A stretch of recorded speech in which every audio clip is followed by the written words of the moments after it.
क्या आनंद आता है जीवन में, जीवन ही आनंद हो जाता है। क्योंकि जब आनंद का प्रवेश हमारे जीवन में होता है ना, तो ये जीवन ही आनंद बन जाता है। और जब जब हम आनंद से विमुख होते हैं तो हमारा जीवन कष्टमय हो जाता है।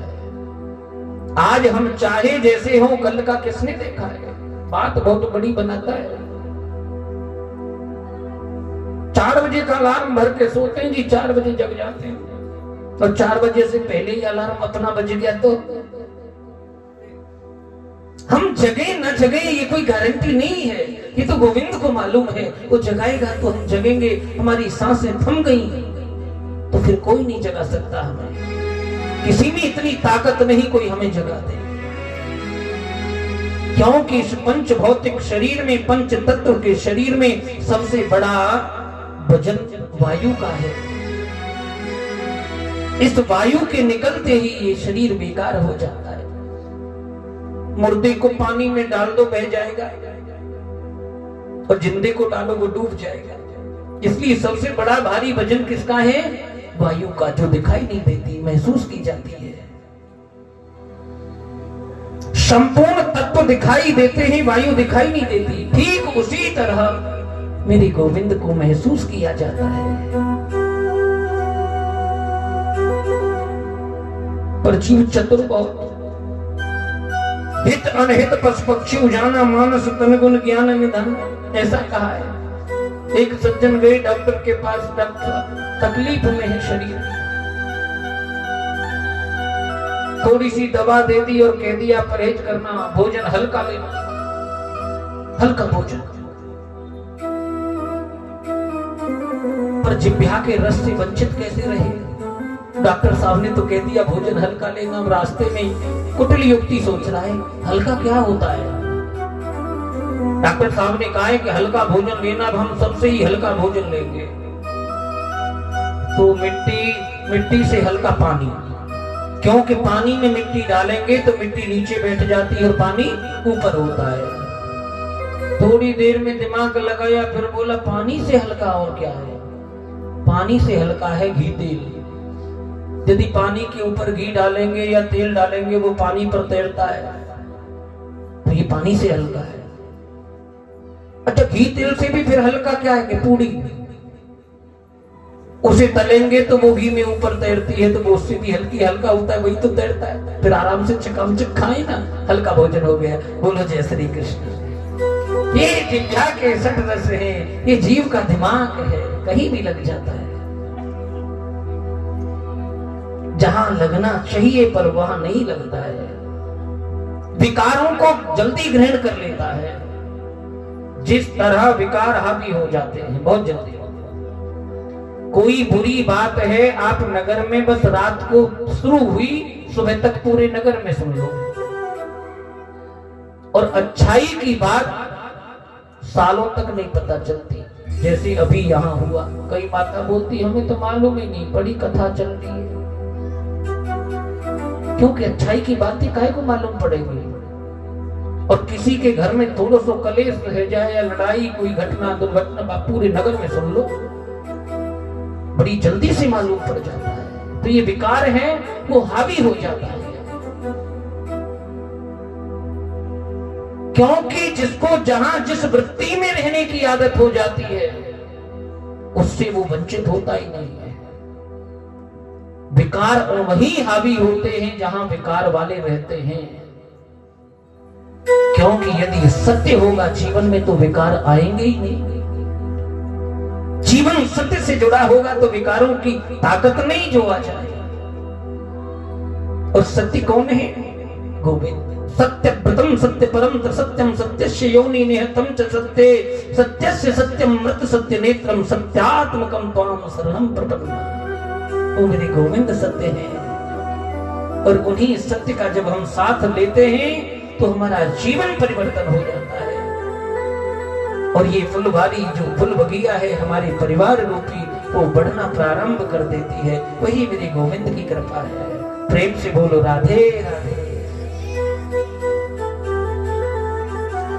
श्री सुखदेव स्वामी कहते हैं परीक्षित, ब्रज गोपियां आती हैं, लाला के साथ किलोल करती हैं, और मेरी मैया यशोदा उंगली पकड़ के लाला को आंगन में नृत्य करायो करे। लाला के पैरों में पेंजनियां बंधी हैं, छोटे से भी 4 वर्ष के लाला भाई हैं, और मेरी मैया बड़े सुंदर भाव से लाला को नचावे है। और नाचे नंदलाल नचावे हर की मैया, नाचे नंदलाल नचावे हर की मैया, नाचे नंदलाल नचावे हर की मैया, नाचे नंदलाल नचावे हर की मैया, नचावे हर की मैया, नचावे हर की मैया, नचावे हर की मैया, नचावे हर की मैया, नाचे नंदलाल नचावे हर की मैया, नाचे नंदलाल नचावे हर की मैया। हरि बोल।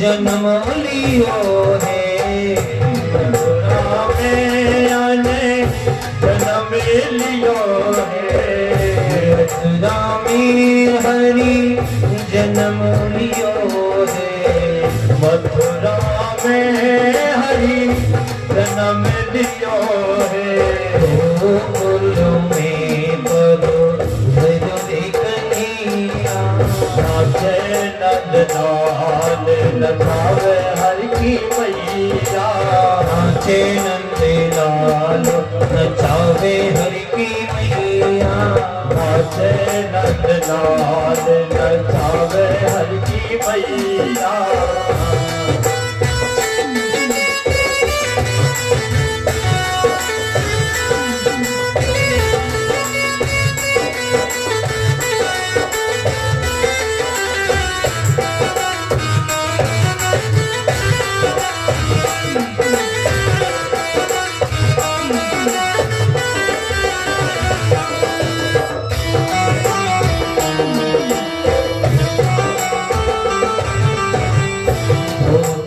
पहने लाला जामान पहने, धोती न पहने लाला जामान पहने, धोती न पहने लाला जामान पहने, धोती न पहने लाला जामान पहने, काम लिया को रे उड़िया, काम लिया को बड़ोर उड़ैया, नाचे नंदलाल नचावे हर की मैया, नाचे नंदलाल नचावे हर की मैया, नाचे नंदलाल नचावे हर की मैया, नाचे नंदलाल नचावे हर की मैया, नाचे नंदलाल नचावे हर की मैया।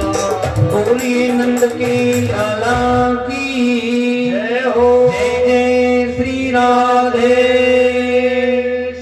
मैया यशोदा लाला को नृत्य करावे है,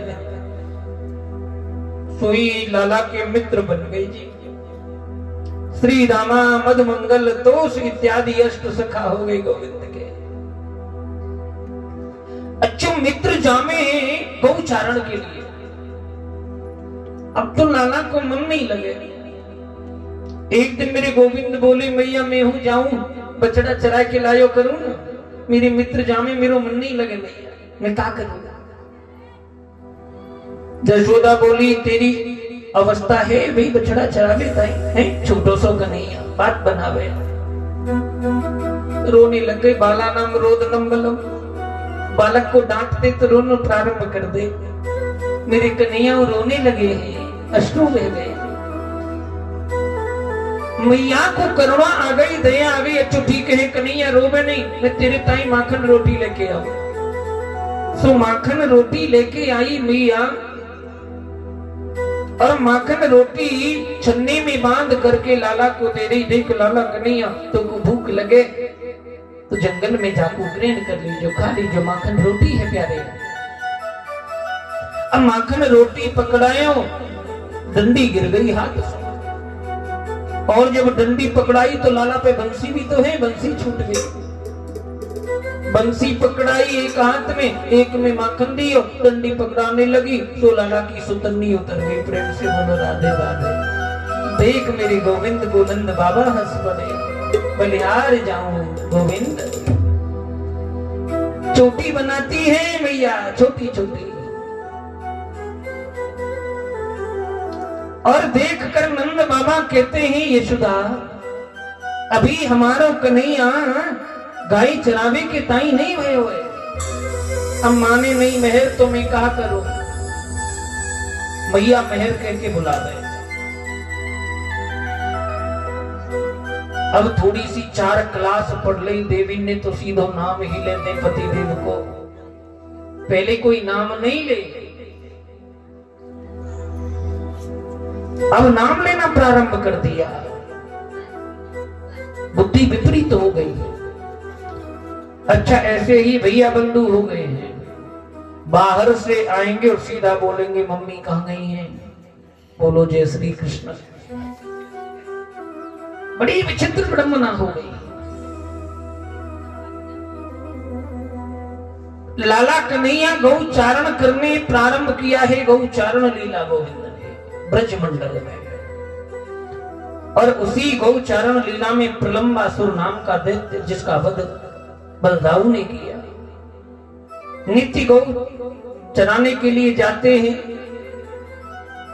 एक दिन लाला कन्हैया ने देखो एक ब्रज गोपी को द्वार खुल रहे है, तो ब्रज गोपी के घर में प्रवेश कर गए। ब्रज गोपी के घर में मटकी में माखन रखियो है, तो माखन खाए और मटकी तोड़ चले आए गोविंद। धीरे धीरे संपूर्ण ब्रजमंडल की गोपिन के माखन को खानो प्रारंभ कर दिया, चोरी करनो प्रारंभ कर दिया। लाला नित्य चोरी करते हैं, माखन खाते हैं। ब्रज गोपियां मन में विचार कर रही है सभी, ऐसो कौन चोर प्रकट भयो ब्रज में। मालूम पड़ो है नंद को छोरा है न, जो नंद को लाला कन्हैया वही चोरी करे है। देखो तो है नहीं, अब कैसे कहें। फिर भी आज समस्त ब्रज गोपियां एकत्रित हुई और मैया यशोदा के आंगन की ओर जा रही है। देखें जाकर के मैया यशोदा से उलानो दे, कहीं अपने या श्याम लला को समझा। ये छोटा सा कन्हैया माखन चोरी करे और मैया माखन चोरी करे तो ठीक, हमारी मटकिन को भी तो चले आवे। समस्त ब्रज गोपी मैया यशोदा के भवन पर पहुंच गई और जाकर के कहती है यशोदा मैया देख तेरो लाला चोर है गयो है, चोर। मैया यशोदा बोली का कही ब्रज गोपी मेरो कन्हैया चोर, तुम्हारा कहां चोरी कर लियो। अरे मैया पूछे नहीं, हमारे घर में आवे मटकी तोड़े माखन चोरी करे, माखन चोर है। सोई लाला आ गए। चोरी कन्हैया तेने माखन चुरायो। कन्हैया बोले कि झूठ बोले हैं ब्रज गोपी, इनकी बात को विश्वास मत करियो मैया, मेरो चोर नाम धर दियो है, माखन चोर कहे मोसो, ये मेरो विवाह नहीं हो देंगे। लाला को विवाह की चिंता, बोलो राधे राधे। री मैया मोरी मैं नहीं माखन खायो, री मैया मोरी हो मैं नहीं माखन खायो। भगवान एक शब्द में दोनों बातें कह गए, मैं नहीं माखन खायो। भैया मैं नहीं माखन खायो, मैं नहीं माखन खायो। नहीं तो प्रातः कालीन जाऊं रात्रि में आऊं, ये झूठ बोले। सो ब्रज गोपी कह रही भैया हम झूठ नहीं बोले, तू अपने कान्हा को थोड़ो रोक, दे उत्पाती है गए हुए। अरे मैया कन्हैया की शिकायत क्या करूं पन घट की,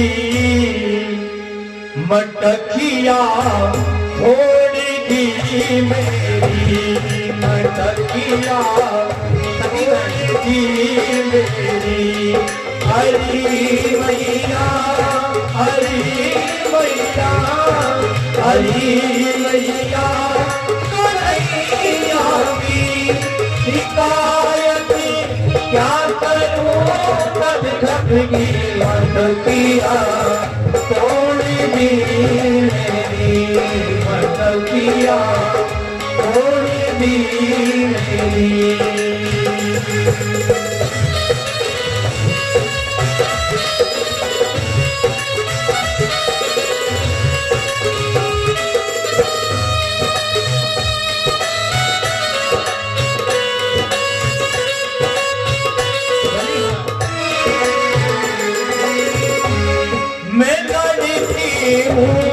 झगड़ता है मुझे वो आप दिखाता है,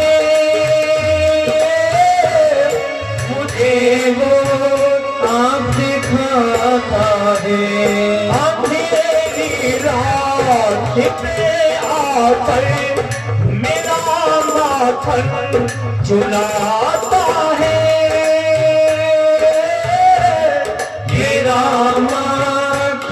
चुराता है। चुनरिया खींच कर मारा, चुनरिया खींच कर मारा तो धनिया तोड़ दी मेरी, मटकिया तोड़ दी मेरी।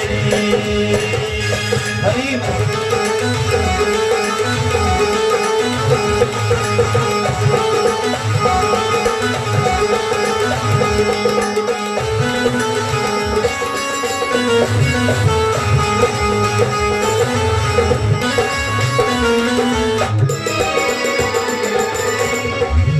फंसा कर मुझे को बातों में, मुझे घर में बुलाती है,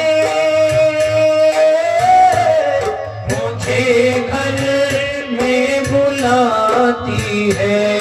अगर इनकार करूं मैया उठाना दे कर आती है,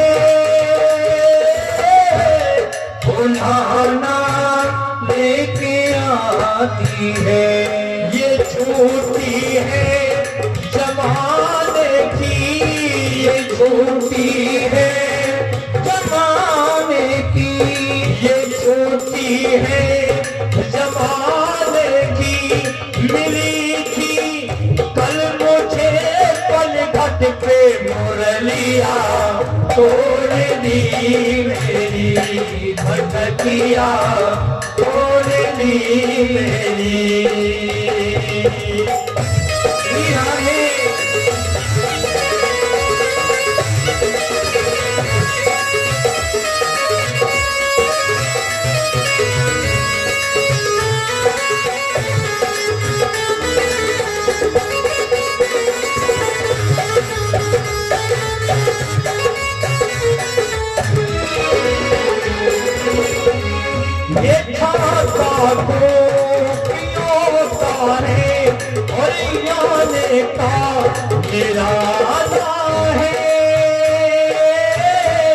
निराला है अनोखा है, बिहारी जी से मिलने का सुनहरा ये मौका है, सुनहरा ये ही मौका है। मैं बलिहारी कन्हैया को, मैं बलिहारी कन्हैया को, मैं बलिहारी कन्हैया को, मैं बलिहारी कन्हैया को बिठा करे अपनी पलकों पे तो खबरिया तोड़ दी मेरी मटकिया, तोड़ दी मेरी हरी मैया कन्हैया की, हरी मैया कन्हैया की हिदायती क्या करूं नटखट की मटकिया छोड़ दी मेरी। बोलिए भक्त वत्सल भगवान की जय जय श्री राधे।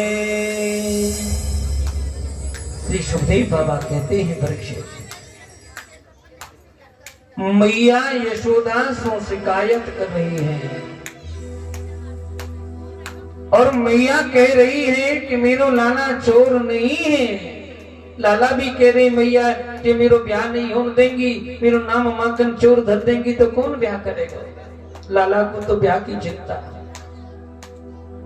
अच्छा, विवाह भी एक अद्भुत है, अद्भुत है और विचित्र है। एक गुरुदेव अपने शिष्य से कहा करते थे, बेटा विवाह नहीं करना चाहिए। अच्छा, जैसा शिष्य को सिखाएंगे वैसा ही तो सीखेगा। घर में कोई बालक हो, बालक को जैसा सिखाया जाता है वैसा ही बालक सीखता है। गुरुदेव भी नित्य शिक्षा देते, बेटा विवाह नहीं करना चाहिए। एक दिन गुरुदेव शिष्य को लेकर के चले और एक नगर में संध्याकालीन बेला हो गई, परिभ्रमण के लिए जा रहे थे, तीर्थ यात्रा के लिए। अपने शिष्य से बोले, गुरुदेव जाओ नगर से कुछ मांग कर खिलाओ, भिक्षा। और जब भिक्षा मांगने के लिए गए, नगर में शिष्य देख रहे एक बारात आ गई।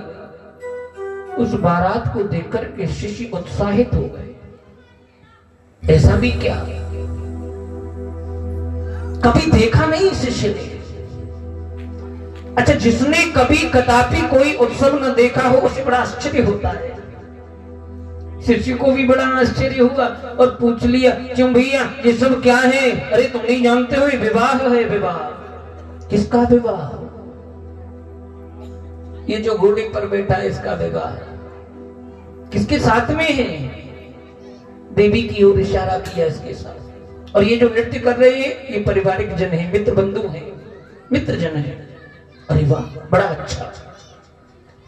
अब उसी को आनंद समझ में था शिष्य और मन में विचार करने लगा, क्योंकि भक्ति चरित्र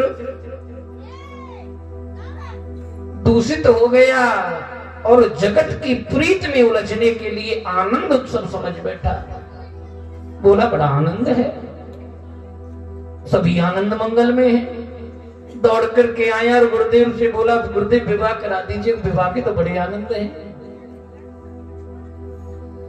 उसी आनंद की अनुभूति के लिए बार बार गुरुदेव को प्रेरित करे। गुरुदेव बोले, पहले भोजन प्रसादी खिलाओ, भगवान का भोग लगाओ, क्या विवाह के चक्कर में पड़ते हो? नहीं गुरुदेव, विवाह करना है, बहुत हो गया। मैंने देखा नगर में कितना आनंद था विवाह का।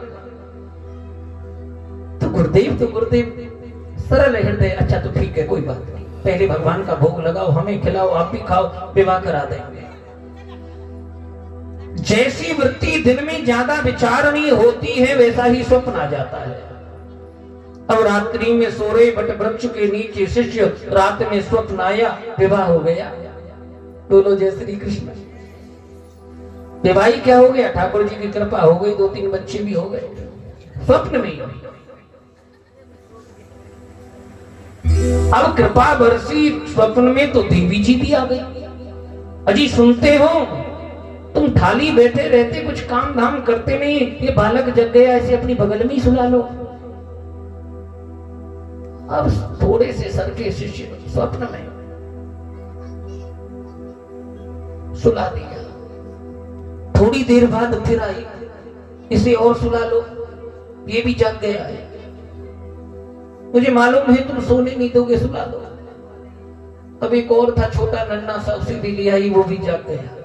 देखो जी मुझे तो घर का काम करना पड़ता है, भोजन भी बनाना है, तुम तो बस सोना है, इसे भी ले लोगे तो क्या जाएगा।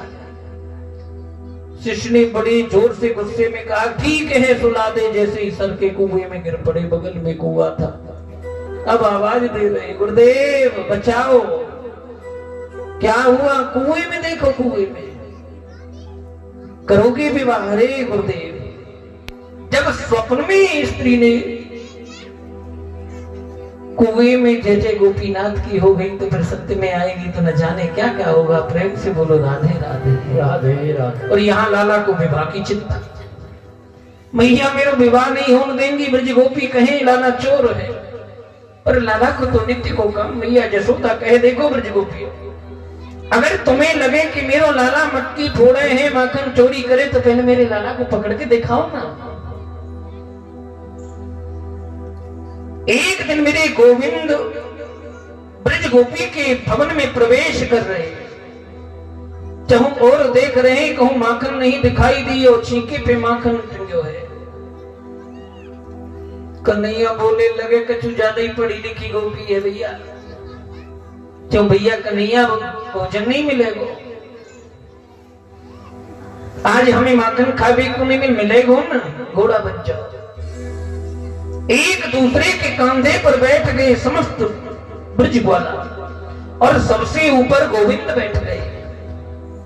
मटकी में हाथ दिए माखन दे रहे हैं, अपने पहले सखान को खिला रहे हैं कन्हैया। जब सखा परिपूर्ण हो गई तो कहते हैं, कन्हैया अब तुम पाओ भैया। मेरी गोविंद ने जैसे ही माखन मुखसों लगायो, घंटी बंधी, ध्यान नहीं दियो, सो घंटी ने बजनो प्रारंभ कर दियो। प्रेम से बोलो राधे राधे। लाला कन्हैया कह रहे, हरी घंटी काहे को? ब्रज गोपी जमुना पुलंते दौड़ के आवे, पकड़ ले जाए गोविंद। जब ये साधारण पुरुष तत्व, ये साधारण जीव भोग लगावे तो मेरो काम बजबे को नहीं है प्यारे। और जब त्रिलोकीनाथ भोग लगावे तो मेरे तो काम है ना बजबे को। घंटी चुप हो गई, भगवान ने भोग प्रसाद पाया। परंतु परीक्षित एक दिन तो भगवान पकड़े गए। ब्रज गोपी के भवन में बैठे हुए कन्हैया सखाओं के साथ में बीच में माखन की मटकी रख माखन खा रहे, तभी ब्रज गोपी को आगमन है गया। सभी सखा उठे और जाकर के छुप गए। कछु मैया के नाज के कुठला के पीछे, कछु गोपी की रजाई में प्रवेश कर गए। अब लाला कहाँ छुपे? वही मटकी रखी है, जाकर के मटकी के पीछे खड़े हो गए गोविंद। आई ब्रज गोपी देख रही है, माखन फैलो है। इधर उधर देखा ब्रज गोपी ने तो मटकी के पीछे देख रही है मोर पखा। नंद को लाला छुपे है, जाकर के पकड़ लिया। तेरी मैया बड़ी बात बनावे। यशोदा कहे कि इतनी गाय उतनी गाय, चल आज मालूम पड़े। तो ब्रज गोपी, मैंने तेरो माखन खायो ही नहीं तो कहां ले जावेगी? तेरे घर में बंदर प्रवेश कर गयो और वहां बंदर ने तेरो माखन फैला दियो। मैं तो बंदर भगावे के ताई आयो। अच्छू काना झूठ बोलो, जब तुम बंदर भगावे के ताई आए तो फिर तुम्हारे हाथ कैसे माखन में है गए छोटे छोटे? वो तो ब्रज गोपी, जब बंदर ने माखन फैला दिए तो इन छोटे हाथन सोई तो भरो मटकी में। तो फिर कन्हैया ये मुख पे माखन कैसे लग गए? अरे वो एक बात बड़ी विचित्र ब्रज गोपी, जब मैं तेरे माखन को डाल रहे हो मटकी में तो एक चींटी आई, सो मेरे होठ को खा गई। जब आपको छुड़ायो तो होठ माखन लग गए। तभी हंस पड़े रजाई में से, देख सारो कैसी झूठ बोले हैं। बोलो राधे राधे। आज कहते हैं कन्हैया देख ब्रज गोपी, मैंने कोई तेरे माखन की चोरी नहीं की है, आज छोड़ दियो। और जब एक दिन गोविंद पकड़े गए तो पकड़ कर कलाई कन्हैया की जा रही है ब्रज गोपी लेकर के मैया यशोदा के भवन की ओर। वही मार्ग में देख रहे हैं कन्हैया उसी गोपी के स्वामी आ रहे हैं कहीं से, लंबो घूंघट डाले है पर्दा, दिखाई नहीं दियो, झाले से बुलायो कि भैया इधर आओ, और ब्रज गोपी से बोले ब्रज गोपी तू बड़ी निष्ठुर है, मेरी एक कलाई पकड़ के आवे दूसरी पकड़ ले तो तेरे कहा बिगड़ेगा, नहीं दुख है दर्द हुए, छोटी सी नन्ही सी कलाई, ठीक है कन्हैया लाओ दूसरी कलाई दे, अपनी बगल में बुलायो स्वामी को, भाई को हाथ पकड़ा दियो ले, और आप मेरे गोविंद दौड़ करके नंद भवन में प्रवेश कर गए। बोलिए नंद की लाला की जय हो। मैया यशोदा के भवन के द्वार पर आवाज दे रही है ब्रज गोपी, मैया देख आज मैं तेरे लाला को पकड़ के लाई हूं। मैया आई द्वार खोल के कह रही है ब्रज गोपी, अरे घूंघट उठाए के देख जरा जी मेरो लाला कहां थे आयो। ब्रज गोपी ने घूंघट उठायो, बोली बाबरे तू कहां थे चलो आयो। बोलो राधे राधे। ये मेरे गोविंद की ब्रज लीला है, माधुरी मई ब्रज नंदन आज ब्रज में लीला कर रहे हैं। त्रिलोकीनाथ 4 वर्ष के हो गए, दैत्यों का आगमन बढ़ा, कागासुर बकासुर अघासुर तमाम असुर आए। तो मेरी मैया यशोदा बोल रही है, बाबा सो के अब हम ब्रज में नहीं रहेंगे, गोकुल नहीं रहेंगे, वृंदावन चलेंगे। और लाला को लेकर के श्री धाम वृंदावन प्रवेश कर गए। पूरी वृंदावन बिहारी लाल की जय हो। मेरे गोविंद माधव वृंदावन में रहने लगे हैं, लेकिन नित्य सखाओं के साथ में गौचारण लीला करते रहते हैं, कन्हैया गैया चलाते हैं। एक दिन मेरे गोविंद यमुना पुलिन की ओर प्रवेश कर गए। परीक्षित देख रहे हैं कि यमुना का जल पान करके जब जीवों को मृत अवस्था में देखा तो भगवान ने प्रतिज्ञा कर दी कि एक दिन कालिंदी तुम्हें भी काली नाग से अवश्य मुक्त कराऊंगा। इसलिए भगवान ने नाग मंथन हेतु गेंद बल्ले का खेल खेलने के लिए आज समस्त सखाओं के साथ ही यमुना पुलिन पर पहुंच गए। श्री दामा तोष इत्यादि मधुमंगल है, सभी के साथ किलोल कर रहे हैं, खेल रहे हैं मेरे गोविंद।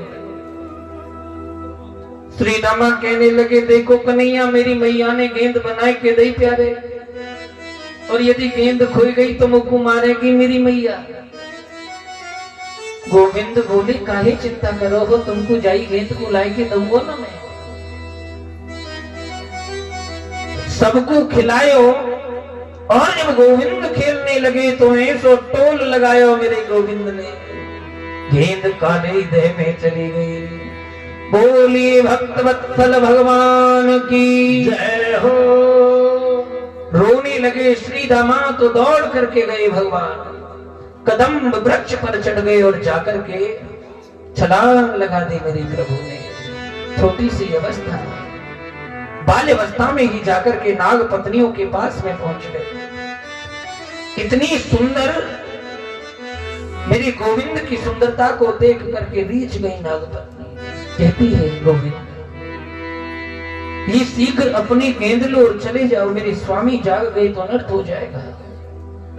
कन्हैया बोले पहले जगावे या हम जगावे, तेरे स्वामी के कारण तो हम आए।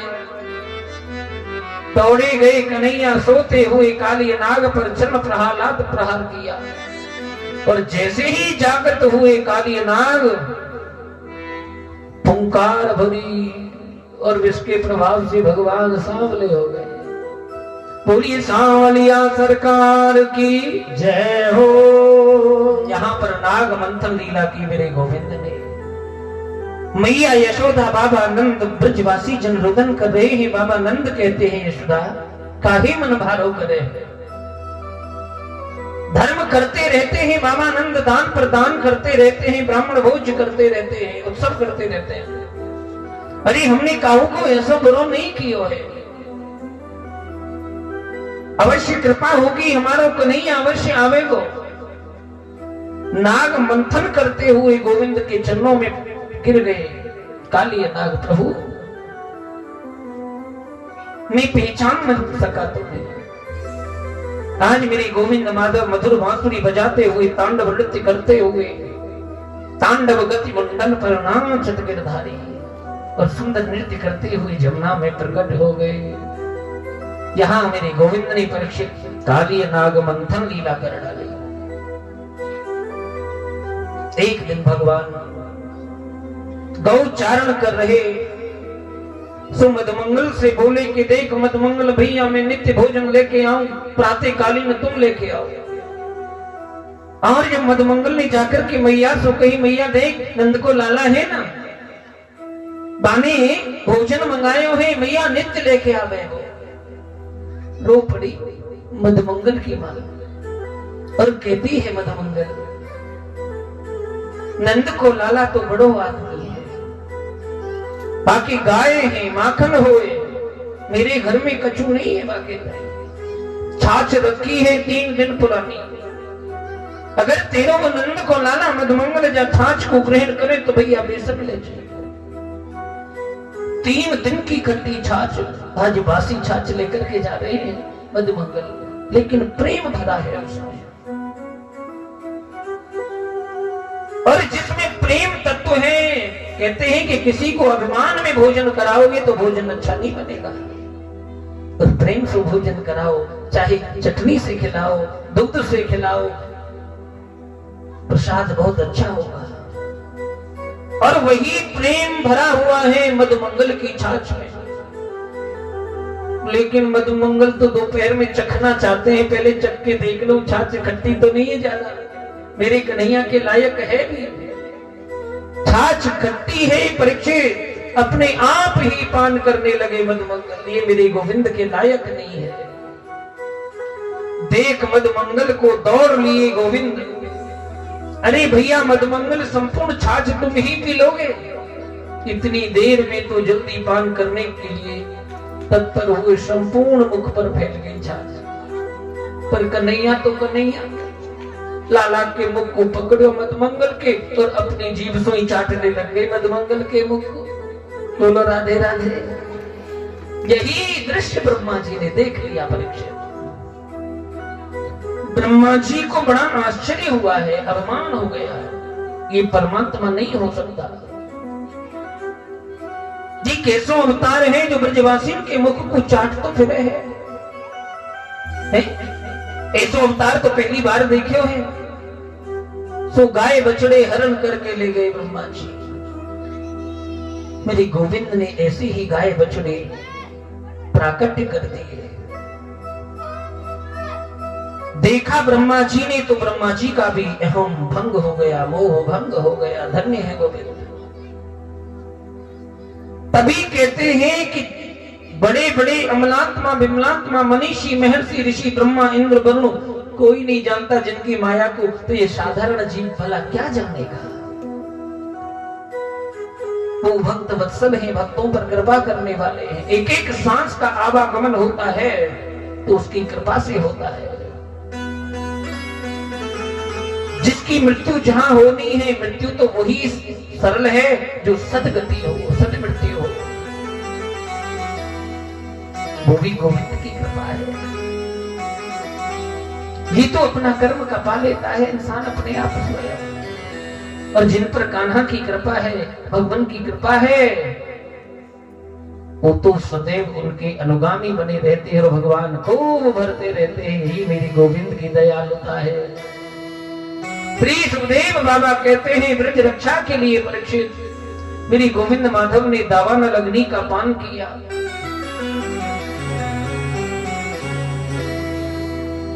एक दिन भगवान बरसाने धाम की ओर चले गए। गैया चराते हुए बादल हो रहे हैं, आंधी आने लगी। बाबा नंद ने देखा मेरे लाला को सर्दी लग जाएगी, छोटे लाला है अभी। तभी एक युवती खड़ी है और कहते ही बेटी कौन हो तुम? बाबा मेरा नाम राधा रानी है, राधा रानी। मैं ब्रह्मान की बेटी हूँ। तो बेटी मेरे एक छोटा सा काम करोगी? मेरे लाला को सर्दी लग जाए, बातें पहले बारिश आवे, तुम मैया यशोदा के भवन में पहुंचा दे। राधा रानी दौड़ करके गई और मेरे गोविंद को अपनी गोद में उठा लियो। बोलिए राधा माधव भगवान की जय हो। राधा रानी बड़ी है, मेरी कन्हैया छोटे हैं। वैसे परीक्षित अलग नहीं है। कृष्ण प्रेममयी राधा, राधा प्रेममयो हरि, जीवने निधने नित्यम श्री राधा कृष्ण उगतिर मम। कृष्ण ही राधा और राधा ही कृष्ण है। एक प्राण दो देह है राधा कृष्ण। मैया ने सुंदर जोड़ी देखी सो गोद भराई कर डाली राधा रानी। राधा रानी को प्रेम हो गया कन्हैया से, और इतना विशुद्ध प्रेम की कन्हैया कब आओगे हमारे बरसाने। कन्हैया बोले अभी नहीं राधे, फागुन मास आवे तो होली खेलवे के ताई तेरे बरसाने में जरूर आएंगे। जहां ब्रज गोपियों का विशुद्ध प्रेम, राधा रानी का विशुद्ध प्रेम। परीक्षित कार्तिक मास आ गया। समस्त ब्रज गोपी कार्तिक मास में यमुना में स्नान करती, कात्यायनी देवी की पूजा करती, आज भी करती है देवियां, कार्तिक स्नान करती हैं। कात्यायने महामाये महायोगिनी अधीश्वरी, नंदी गोप सुतम देवीं पतिम मे कुरुते नमः। नित्य स्नान करके मां कात्यायनी देवी की पूजा करती। एक दिन भगवान को ज्ञात हुआ ये पाप करती है, तो देवियों के वस्त्र लेकर के भगवान कदम वृक्ष पर चढ़ गए। समय व्यतीत हुआ तो राधा रानी कहती है अरे गजब भयो ब्रज गोपियों, कोई वस्त्रन को लेके चले गए। दुखित देख राधा रानी को मधुर बांसुरी बजाई कन्हैया ने कदम वृक्ष से। तो राधा रानी नंद के लाला सो कहती है लाला तुम तो बड़े छलिया हो, बड़े उत्पाती हो, लाओ हमारे वस्त्र दो। कन्हैया कह रहे हैं ब्रज गोपियों अपने अपने वस्त्र ले जाओ, पहले जमुना से बाहर तो आओ। बोलो राधे राधे। राधा रानी बोली बाहर नहीं आवे कन्हैया, हमको शर्म आवे है। ब्रज गोपियों जब तक तुम जल से बाहर नहीं आवे तो मैं तुम्हारे वस्त्र नहीं दो। देखो कन्हैया ज्यादा दुखी न करो, हमको देर होई घर जावे के ताई, हमारे शीघ्र वस्त्र को दो।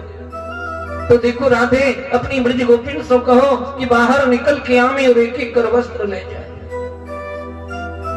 अरे मोसो शर्माने की जरूरत क्या, तुम्ही तो कहो कात्यायनी महामाये महायोगिनी अधीश्वरी, नंद गोप सुतम देवी पतिम में कुरुते नमः। एक तरफ पति स्वरूप में मुझे देखती हो, फिर शर्म जब मेरे से शर्म करती हो, जिससे करनी चाहिए उससे नहीं करती हो। क्या जल में वरुण का वास नहीं है जो निर्वस्त्र स्नान करती हो। सत ज्ञान दे रहे हैं गोविंद, और सत ज्ञान यही है कि निर्वस्त्र स्नान नहीं करना चाहिए। आयु क्षीण होती है, पति की आयु क्षीण होती है, घर में दरिद्रता प्रवेश करती है। कभी भी खड़े होकर के बाल भी नहीं सुलझाने चाहिए देवियों को। आयु नष्ट होती है। स्त्री धर्म नहीं कहता है,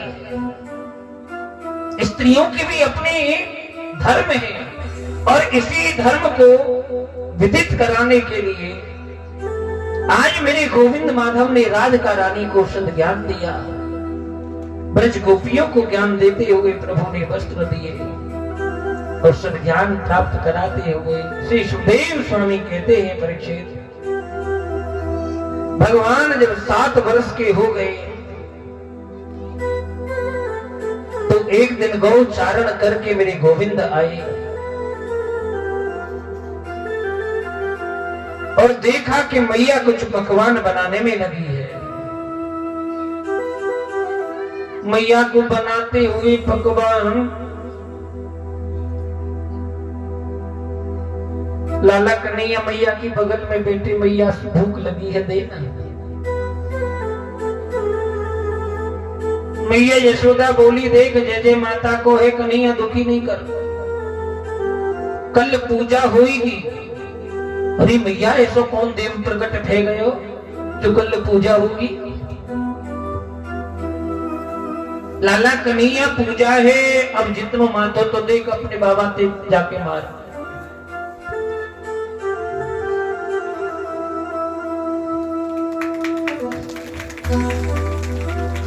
ये हमारे शिष्य हैं, गायत्रीपुरम से आए हैं। बहुत सुंदर भाव,